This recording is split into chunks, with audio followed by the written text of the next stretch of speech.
यह कहानी गौतम बुद्ध यानी सिद्धार्थ गौतम के जीवन की है, जो उनके बोधिसत्व ज्ञान प्राप्ति की ओर पहला कदम था।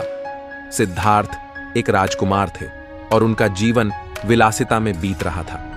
उनके पिता राजा शुद्धोधन ने उन्हें संसार के दुखों से दूर रखने के लिए हर प्रकार की सुख सुविधा का प्रबंध किया था। सिद्धार्थ को यह नहीं पता था कि दुनिया में पीड़ा, दुख और मृत्यु जैसी चीजें भी होती हैं। वे हमेशा आनंद और सुख के वातावरण में ही रहे थे। एक दिन सिद्धार्थ अपने रथ पर सवार होकर पहली बार नगर भ्रमण के लिए निकले। उनके सारथी चन्ना भी उनके साथ थे। इस दौरान उन्होंने 4 ऐसे दृश्य देखे जिन्होंने उनकी आत्मा को झकझोर कर रख दिया और उनके जीवन का मार्ग बदल दिया। 1. पहला दृश्य, उन्होंने एक बूढ़े व्यक्ति को देखा जिसकी पीठ झुकी हुई थी, बाल सफेद हो गए थे और वह कठिनाई से चल रहा था। सिद्धार्थ ने कभी बूढ़ा व्यक्ति नहीं देखा था और उन्होंने चन्ना से पूछा, यह व्यक्ति इस अवस्था में क्यों है? चन्ना ने उत्तर दिया, यह बुढ़ापा है जो हर इंसान के जीवन में आता है। 2. दूसरा दृश्य, इसके बाद उन्होंने एक बीमार व्यक्ति को देखा जो अत्यधिक पीड़ा में कराह रहा था। सिद्धार्थ ने फिर चन्ना से पूछा, इसे क्या हुआ है?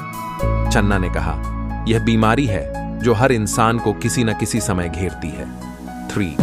तीसरा दृश्य, तीसरे दृश्य में सिद्धार्थ ने एक शव देखा जिसे लोग शोक में डूबे हुए ले जा रहे थे। यह देखकर सिद्धार्थ ने चन्ना से पूछा, यह क्या हो रहा है? चन्ना ने जवाब दिया, यह मृत्यु है जो हर किसी के जीवन का अंत है। चौथा दृश्य, अंतिम दृश्य में सिद्धार्थ ने एक तपस्वी को देखा जो शांत और स्थिर था। उसकी मुद्रा में संतोष और शांति का भाव था। सिद्धार्थ ने पूछा, यह व्यक्ति कौन है?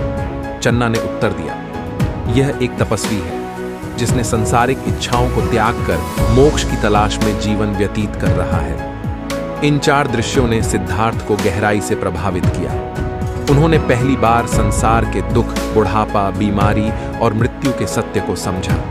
इससे उनके मन में वैराग्य उत्पन्न हुआ और उन्होंने सोचा कि क्या जीवन का यही उद्देश्य है या इससे परे भी कुछ है। इस अनुभव के बाद सिद्धार्थ ने अपने राजसी जीवन और सुख सुविधाओं को त्यागने का निर्णय लिया।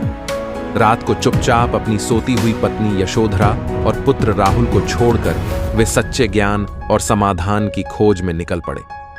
यही यात्रा आगे चलकर उन्हें गौतम बुद्ध बनने और बौद्ध धर्म की स्थापना की ओर ले गई।